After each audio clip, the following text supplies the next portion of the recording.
넌 오늘 선 넘었다, 이 녀석아. 새벽 5시.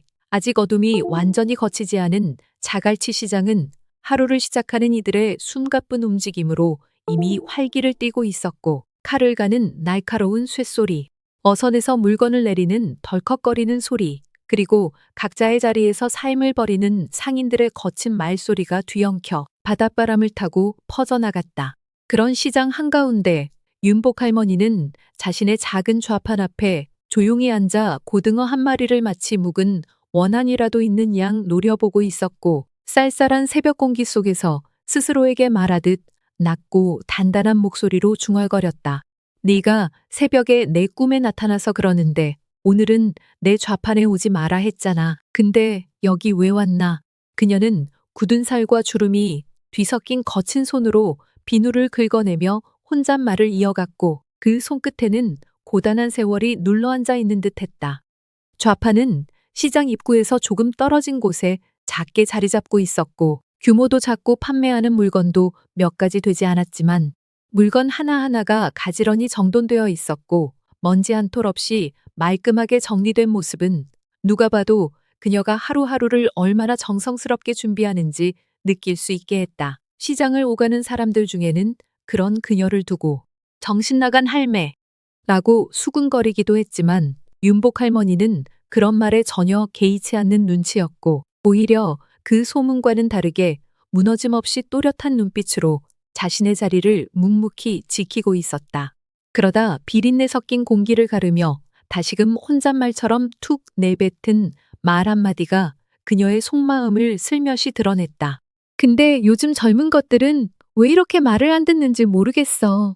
물고기를 씻으며 연신 한숨을 내쉬던 윤복 할머니의 귀에 어느 순간부터 익숙하면서도 어딘가 불편한 시끄러운 소리가 들려왔다.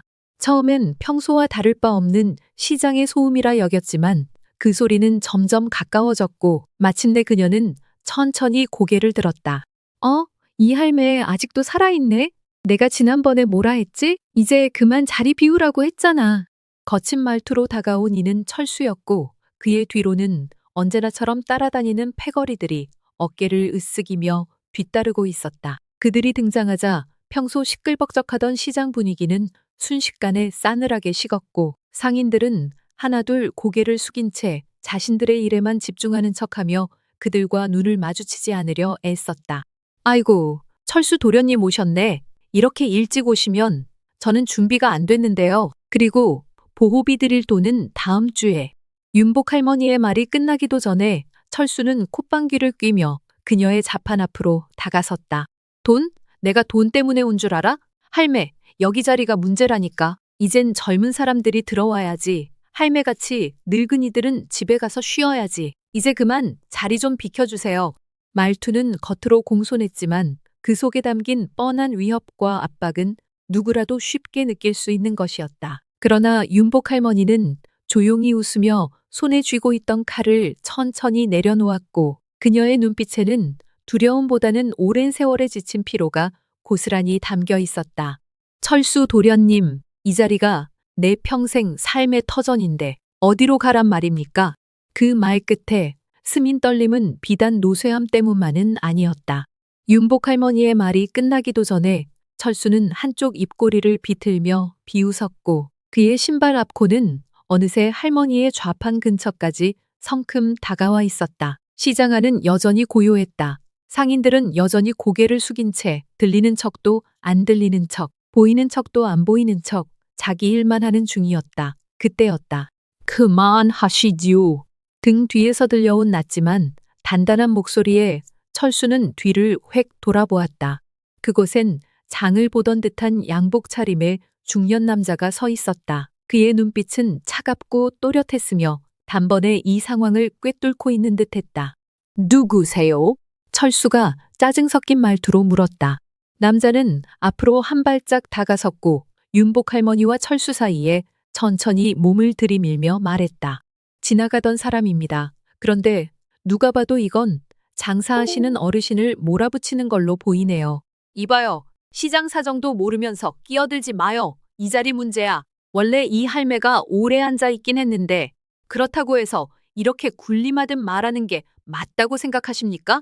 남자의 말투는 무례하지 않았지만 그 안엔 단단한 기조가 담겨 있었다. 철수는 순간 당황한 듯 시선을 피하다 다시 기세를 잡으려는 듯 다가서며 어깨를 밀쳤다. 비키라고 했잖아. 당신 같은 외부인이 뭘 한다고 나서?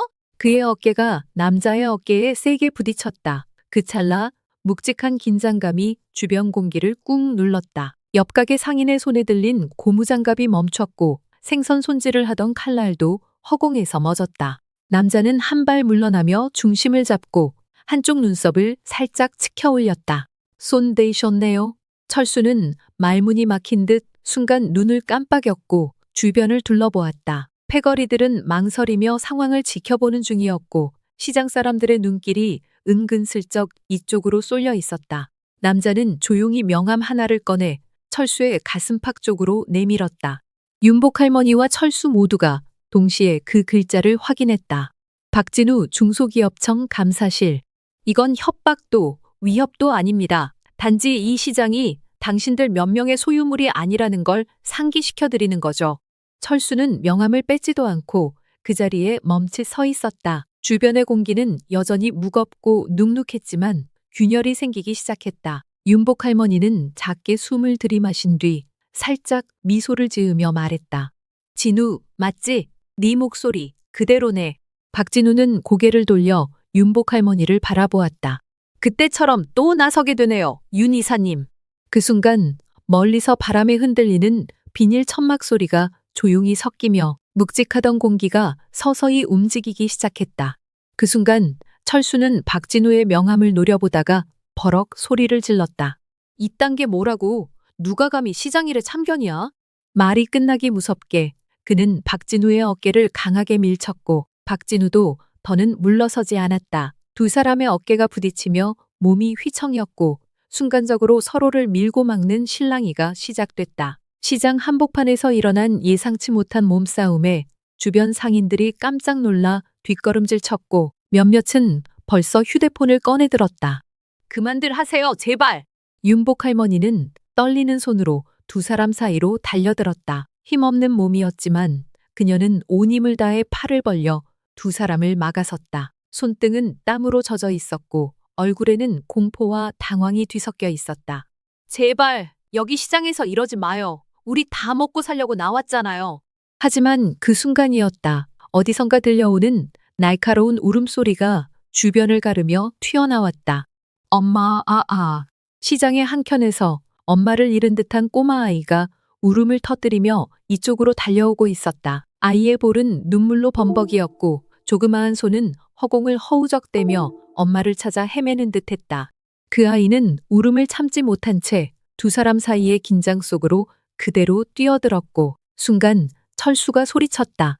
아, 짜증나. 그는 본능적으로 옆으로 달려든 아이를 팔로 밀쳤다. 하지만 그 힘은 생각보다 거칠었고 아이는 중심을 잃은 채 그대로 좌판 모서리에 부딪히며 넘어졌다. 툭. 작은 이마에서 피가 뚝뚝 떨어졌다. 울음소리는 시장 전체를 찢을 듯 울려 퍼졌다. 세상에, 애가 마이너스 B잖아. 누가 저 애 건드린 거야. 잠잠하던 시장이 술렁이기 시작했다. 몇몇 상인들이 달려왔고 행인들까지도 발걸음을 멈추고 상황을 지켜보기 시작했다. 누군가는 경찰에 전화를 걸고 있었고 다른 누군가는 울고 있는 아이에게 손수건을 꺼내들었다. 윤복 할머니는 순간 온몸이 굳은 채 아이 쪽으로 달려갔다. 그녀는 떨리는 손으로 아이를 안고 목소리를 삼키듯 울먹였다. 괜찮아. 아이고, 우리 아기 괜찮아. 피가 어떡해. 박진우는 철수를 밀쳐내며 외쳤다. 지금 애를 다치게 한 거 보셨죠? 이건 명백한 폭행입니다. 철수는 눈이 커진 채 멈춰 섰고 순간 얼굴이 창백해졌다. 주변에서 점점 더 많은 사람들이 모여들었고 수군거림이 커져만 갔다.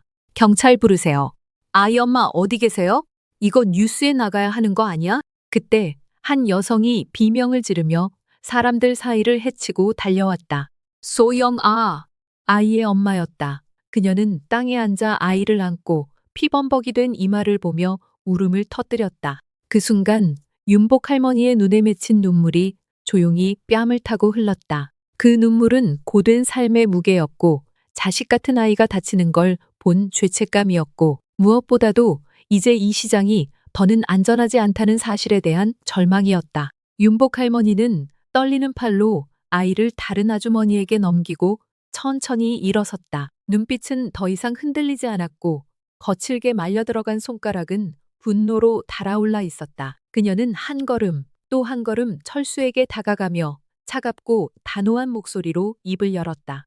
야, 이 천하의 못된 놈아! 철수는 움찔했지만 이내 헛웃음을 터뜨렸다. 뭐라고요? 지금 누구한테 어디서 애까지 다치게 하고 어르신을 밀고 사람을 짐짝처럼 몰아붙여? 부모 잘못 만나서 돈 몇 푼 만지더니 세상이 네 것 같냐? 그 입 닥치고 썩 꺼져. 이 양심도 없는 인간아. 시장 한복판. 그 순간이 마치 시간이 멈춘 듯 고요해졌다. 주변 상인들의 숨소리까지 들릴 듯한 적막이 감돌았다. 철수는 얼굴이 벌겋게 달아올라 이를 악물었다. 이 늙은이 주제에 말 다 했어? 지금 당장! 그는 말도 끝내기 전에 거칠게 손을 뻗어 윤복 할머니의 어깨를 밀치려 했다. 그러나 퍽! 윤복 할머니의 오른손이 번개처럼 날아갔다. 시장 좌판에서 생선을 썰던 칼을 내려놓은 그 손은 정확하게 철수의 손목을 낚아챘다. 다음 순간 할머니는 그의 손목을 꺾듯 비틀고 무게중심을 잃은 철수는 반걸음 뒤로 밀려났다. 이어서 그녀의 발끝이 철수의 정강이를 향해 정확히 찼다. 퍽! 철수는 그대로 주저앉으며 비명을 질렀고 주변에서 헉 하는 숨소리와 함께 사람들이 하나둘 입을 틀어막았다. 윤복 할머니는 더 이상 참지 않았다. 그동안 눌러온 울분과 참아왔던 모멸감이 입술을 타고 쏟아져 나왔다.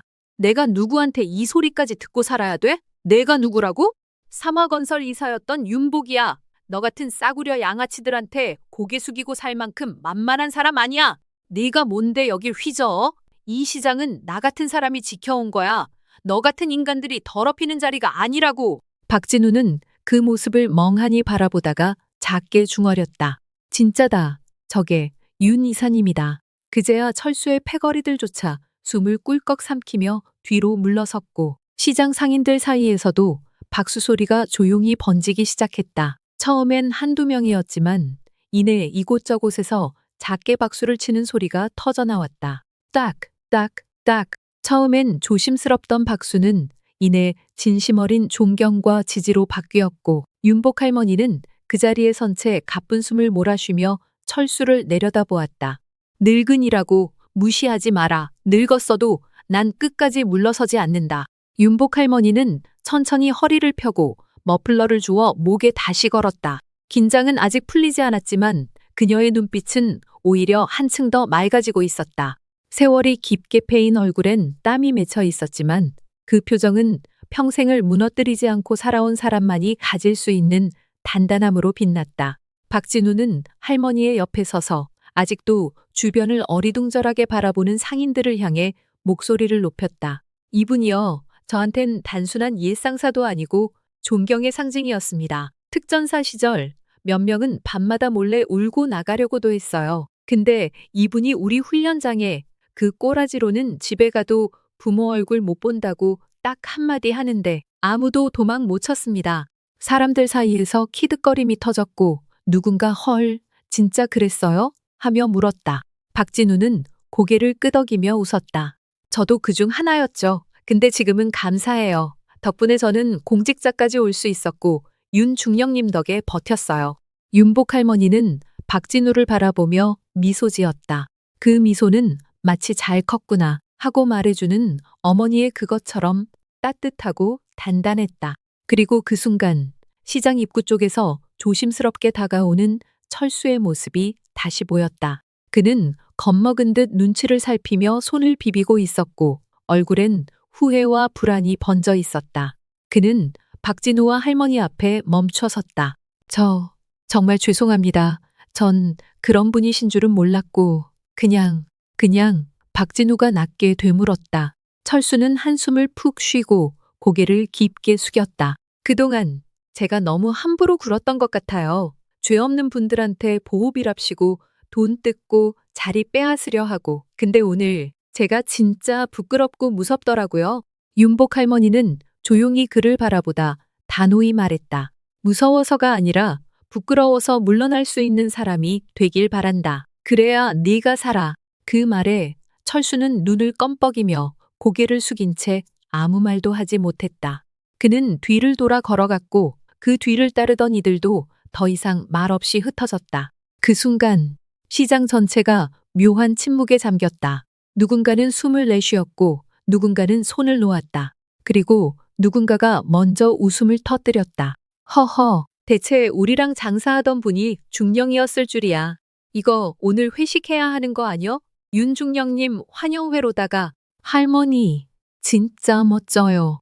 아이들까지 박수를 치며 윤 할머니 최고라고 외쳤고 상인들은 하나둘 박수를 치며 분위기를 띄우기 시작했다. 아줌마들은 오징어를 썰던 소를 멈추고 옆좌판에 기대어 하하 웃었고 아저씨들은 맥주 박스를 들고 와 한잔 하십시다 하며 외쳤다. 윤복 할머니는 그 모든 풍경을 천천히 둘러보았다. 그녀의 눈에는 이제 두려움도 분노도 없었다. 그저 오랜 세월 묵혀두었던 자기 자신과의 화해, 그리고 그 안에서 다시 살아나는 자존이 가만히 피어오르고 있었다. 그날 밤 시장 골목 한편에선 소박한 잔치가 열렸다. 조기찜에 막걸리, 오뎅 국물 한 그릇, 별것 없지만 사람들의 웃음과 온기가 모인 그곳은 어느 고급 연회장보다 따뜻했다. 윤복 할머니는 조용히 혼잣말처럼 말했다. 늙은 것도 쓸모없는 것도 아니야. 그냥 세월이 조금 앞서간 것뿐이지. 그리고 하늘을 올려다보았다. 시장 천막 사이로 새어나온 작은 별빛 하나가 그녀의 눈가를 스치고 있었다.